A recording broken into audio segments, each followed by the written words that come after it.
Housework is your job as the daughter-in-law, isn't it? Why do I have to clean? Don't get spoiled just because we live together. You're shameless. I can't believe it. I need you to vacuum. That's the reaction I got when I asked for help. Actually, I injured my leg falling down the stairs recently. I can't do household chores and childcare properly anymore. My mother-in-law said she would help me. So I took her up on her offer and we started living together recently. That's when the strain on my leg increased. I asked my mother-in-law to vacuum for me, but she refused with a very clear frown on her face. But it hasn't fully healed yet. I hope you could help a little, Mom.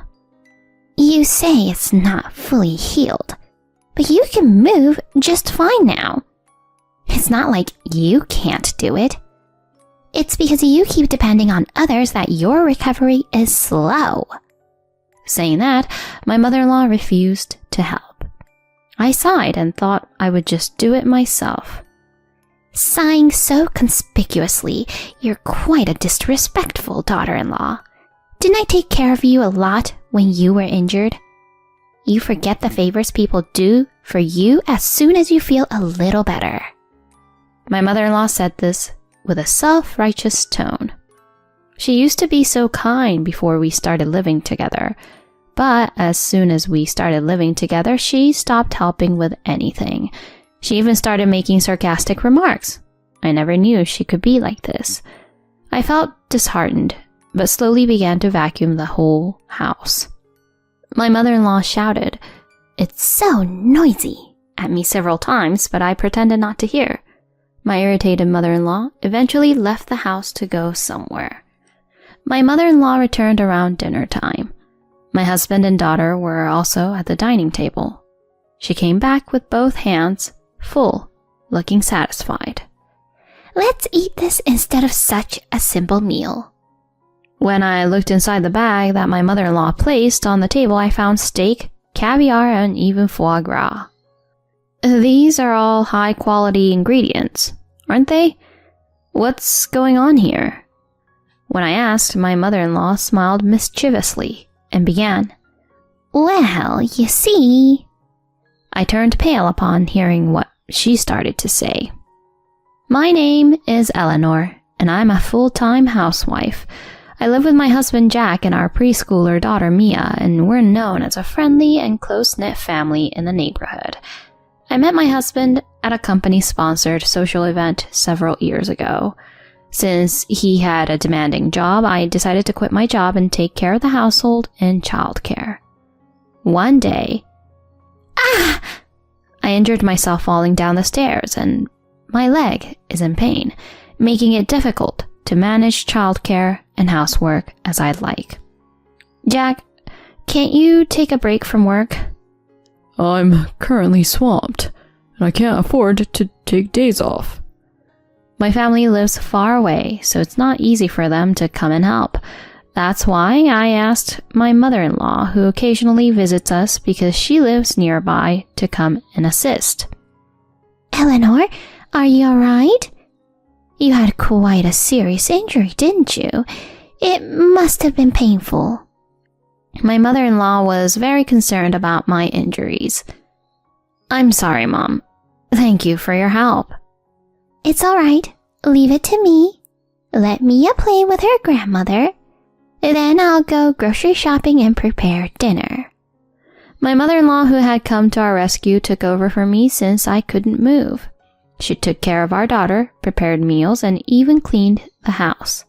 Having my mother-in-law here was a tremendous help. I had grown quite comfortable with her presence. So when my husband proposed the idea of living together, I agreed, without hesitation. Our house was a single-family residence, and we had plenty of room. I thought her being here would make household chores and childcare much easier. I had no idea how wrong I was. Once my mother-in-law and I decided to move in together, it didn't take long. My husband's family had been renting their previous place, so they vacated it swiftly, and my mother-in-law moved in right away. In the beginning, when we started living together, things seemed to be going smoothly. However, household chores are your responsibility as the daughter-in-law, aren't they? Why do I have to do the cleaning? Just because we live together, don't get too comfortable. It's really quite audacious, and that's just not acceptable. Since my leg hadn't fully healed, I asked my mother-in-law to vacuum for me, but she openly refused, making a displeased face. I couldn't help but feel exasperated. But I'm still not completely healed. Mom, can you please help a little? Even if you say you're not completely healed, you can move just fine now. It's not like you can't do it. It's because you keep depending on others, like this, that your recovery is slow. Saying that, my mother-in-law refused to help. When we had just started living together, she used to assist with household chores, but even that became sporadic. Recently, she hardly did anything at all. As for my husband, ever since we moved in together, he's grown quite dependent on his parents and seems to have reverted to a more childlike state. No matter what I said, I couldn't get through to my mother-in-law, as my husband always took her side. I asked my mother-in-law to at least clean up the areas she had made a mess in, but she wouldn't listen. Unable to do anything else, I would let out a sigh and continue to handle all the household chores by myself, as I always did. This seemed to irritate my mother-in-law even more. Sighing so conspicuously. You're quite a disrespectful daughter-in-law. Didn't I take care of you a lot when you were injured? You forget the favors people do for you as soon as you feel a little better. My mother-in-law was known for her habit of acting superior and playing up her past kindness. But ever since we started living together, she stopped helping with anything. She started making sarcastic remarks, and I couldn't believe what kind of person she had become. I felt disheartened, but slowly began to vacuum the whole house. My mother-in-law shouted, "It's so noisy!" at me several times, but I pretended not to hear. My irritated mother-in-law eventually left the house to go somewhere. My mother-in-law returned around dinner time. My husband and daughter were also at the dining table. She came back with both hands full, looking satisfied. "Let's eat this instead of such a simple meal." When I looked inside the bag that my mother-in-law placed on the table, I found steak, caviar, and even foie gras. These are all high-quality ingredients, aren't they? What's going on here? When I asked that, my mother-in-law smiled mischievously and began. "Well, you see." My mother-in-law, who had gotten angry with me for vacuuming loudly, had gone to a famous restaurant in her car and purchased these items for takeout, she explained. "Because both Jack and Mia are always eating such frugal meals, aren't they? Don't you want to give them something good to eat once in a while?" That's my mom for you. Experienced homemakers have a different perspective. Let's dig in right away. I interrupted my enthusiastic husband and asked my mother-in-law, "How did you afford this? You're on a pension, so you shouldn't have the means, right?" "Well, that's right. So I used the money I found in that shelf over there."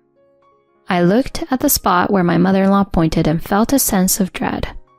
I hurriedly opened the shelf and checked the envelope inside, but there wasn't a single dollar left.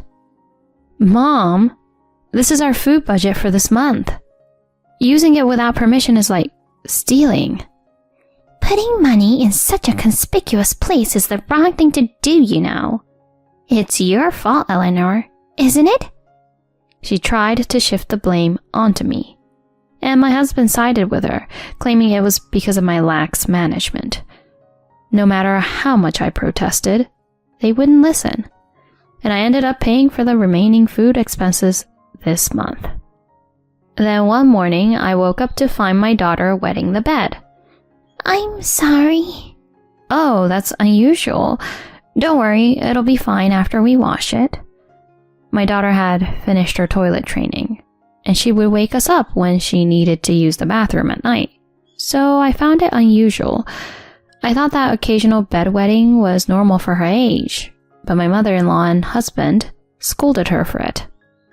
Mia, what are you doing? Bedwetting is such a shameful thing. Oh no, Mia's pajamas and sheets are all wet. Don't come near, it smells. Mia was left in tears by their cold words. It was such a cruel thing to say to young Mia. Such comments about the smell were definitely not something a father should say. I comforted our crying daughter, but my mother-in-law interjected. Spoiling her like this from a young age isn't good. Despite her words, Mia's bedwetting issue persisted. She continued wetting her bedding multiple times. I wondered if there might be an illness. I became anxious and took her to several hospitals, but there was no sign of illness, and the cause remained unknown. It's strange because she doesn't wet the bed or have accidents at kindergarten. I thought maybe I should consult with her teacher next time. As I was contemplating this, the teacher called me in the following day, saying something seemed off with our daughter, and that it would be best if I came in to discuss it. Mia, what's wrong? With a face on the verge of tears, our daughter looked at the teacher and, prompted by her, began to speak hesitantly. Mom, you see, it's about Grandma. In summary, her simple words conveyed the following story. Before we started living together, my mother-in-law had come over to visit while I was out. During that time, my husband and my mother-in-law were discussing proposing the idea of us all living together. She happened to overhear their conversation from the top of the stairs. I had indeed fallen and gotten injured while coming down the stairs, and the cause was that the mat on the stairs had been changed to one with longer fibers, making it more slippery. I see. Mia's bedwetting was rooted in the anxiety she felt after hearing about that plan. Why didn't you tell Mom right away? Mia, while crying, replied, Because if I told Mom, she would suffer more. Grandma told me not to say anything when she found out. Upon hearing that my daughter had been threatened by my mother-in-law, I trembled with anger and held my crying daughter tightly. It was tough for you, wasn't it? You don't have to worry anymore. Mom won't give up, okay? I comforted her like that. I couldn't forgive Mia being threatened and even causing me harm. I guess they intended to take advantage of me when we started living together, but I won't let that happen. Just watch. I'll give it back double. From then on, I squeezed in some exercise between household chores, and my body gradually improved after my injury healed. My mother-in-law continued to do nothing, but because she kept pushing housework onto me, I could somewhat move at my own pace, which made it easier to find time. I also set up recording devices throughout the house that I had bought at an electronics store. Around that time, my husband was coming home late frequently, and my mother-in-law often claimed she was going shopping. So it was easy to set up the devices. Unaware of these actions, my mother-in-law continued to exploit me. Then one day, she asked me to make a reservation at a popular restaurant and said she and my husband were going there alone. My husband and mother-in-law went to that restaurant all as planned. I seized the opportunity. I contacted someone to take care of my daughter temporarily during the weekend. And then... This restaurant is delicious, isn't it? I'm so lucky to be here with my kind son. I'm just being a dutiful son, right? It's not easy to get a reservation here, you know. The room is spacious and Eleanor comes in handy once in a while. As the two of them were enjoying their course meal in a private room, suddenly the door swung open and a couple appeared. Upon seeing these individuals, my husband's eyes widened and he became flustered. Mr. Davis, why are you here? It's been a while, Jack. Mr. Davis, are you sure you're not in the wrong room? It's not a mistake, I interjected from behind, and behind me a middle-aged woman with a lawyer's badge followed. Eleanor, what's going on? Today, Mr. and Mrs. Davis are here with their lawyer, so I reserved a private room for 6. My matter-of-fact statement seemed entirely natural. Both my husband and mother-in-law appeared bewildered, glancing around in confusion. Mr. Davis was a senior colleague at my husband's company and had even organized the mixer when my husband and I first met. Why would you do such a thing? Because you were cheating with Mr. Davis's wife, Chloe. His senior colleague's wife, Chloe, standing beside her husband, turned pale and looked like she might faint at any moment. My husband also quickly changed his complexion. The other day, in order to confirm my daughter's story, I set up recording devices throughout the house. It became clear that my husband had been making secret phone calls there repeatedly, addressing someone as Chloe in a friendly manner. I had heard that name before, but it turned out to be his senior colleague's wife. I remembered it because I attended his senior colleague's wedding last year with my husband. I took the senior colleague's contact information from my husband's phone and contacted him to confess about the affair.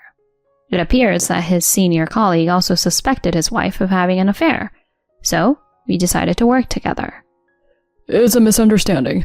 I wasn't really having an affair. Oh, there's no need for excuses. We already have testimony from the wife. Upon hearing this, my husband was taken aback, saying, His eyes widened, and he was left speechless. Truth be told, the day before I had called his senior colleague's wife to meet. Initially, she feigned ignorance, but when I advised, you should just be honest, you know there's compensation and everything, right? When I hinted at reducing the compensation, she opened up and talked freely. She and my husband were colleagues from work, and their relationship turned this way while they were discussing their married lives. When I boldly stated I had evidence through recordings and testimonies, my husband knelt down and begged his senior colleague for forgiveness. I'm very sorry. I'm sorry, but I can't forgive you. I've already sent a registered letter to the company, so be prepared for the consequences from HR. The senior colleague coldly pushed away my husband. Jack, we're getting a divorce, and I'll be sure to get alimony and child support. When the lawyer conveyed the amounts, my husband seemed desperate and clung to me. Eleanor, I'm begging you. I'll kick my mother out and we can start over again. Enough with the jokes. I've already recorded your verbal abuse towards me, so I can claim compensation. Above all, I can't imagine starting over with someone who threatens my daughter. I stated it firmly. Also on the recorder, I also have evidence of your mom's theft. When my mother-in-law heard this, she trembled noticeably. Perhaps she had something to hide, so she kept silent for a long time. But I won't let her off the hook either. Not only did you steal money from the house, but you also sold the boat model that Jack cherished so much on a flea market app, didn't you? You must have been spending recklessly with that money. When I mentioned this, it seemed like my husband didn't know about it. He became furious with his mom. His mother yelled, Spending money on such junk! You shouldn't have cheated in the first place. But my husband also. Mom, you must have known about the affair too. Don't criticize me while ignoring your own actions. And so a parent-child argument began. My mother-in-law was about to grab my husband by the collar, but the lawyer I had on standby calmly called the police. Afterward, his senior colleague and I, with our respective lawyers in between, successfully finalized our divorces. I received a substantial amount of compensation from the senior colleague's wife. She has suggested reducing the amount, but I never hinted at accepting any reduction. Rumors of my ex-husband's infidelity spread at his workplace, but because he had to make payments for compensation and child support, he couldn't quit. Since my ex-husband's company dealt with products for women, it seemed he had made many female colleagues his enemies. As a result, he was often assigned warehouse duties instead of sales positions. One day, my ex-husband was hiding and smoking inside the warehouse. The supervisor called out to check if anyone was there, but my ex-husband, who didn't want to get caught, stayed silent and ended up being locked inside the warehouse for the day. No matter how much he pounded, the soundproofing prevented his cries from being heard. Locked in a place with no water supply or anything else, my ex-husband was found by the security guard who came for the night patrol 6 hours later. Rumor has it he accidentally wet himself. With the gossip spreading, my ex-husband understandably resigned from the company. Now he's apparently working multiple part-time jobs and living with his mom. By the way, his senior colleague's ex-wife, her parents paid the compensation all at once for her, and now she's being made to do manual labor in a company run by relatives. Once she tried to escape and roll back to her ex-husband's place, but her compatibility with her former mother-in-law was terrible. They were arguing loudly, and the police warned them. In the end, she was taken back to her parents' house.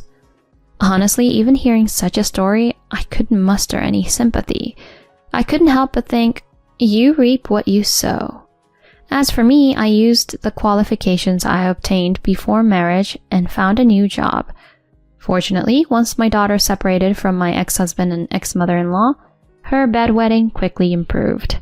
It seems she made new friends right away at the new nursery.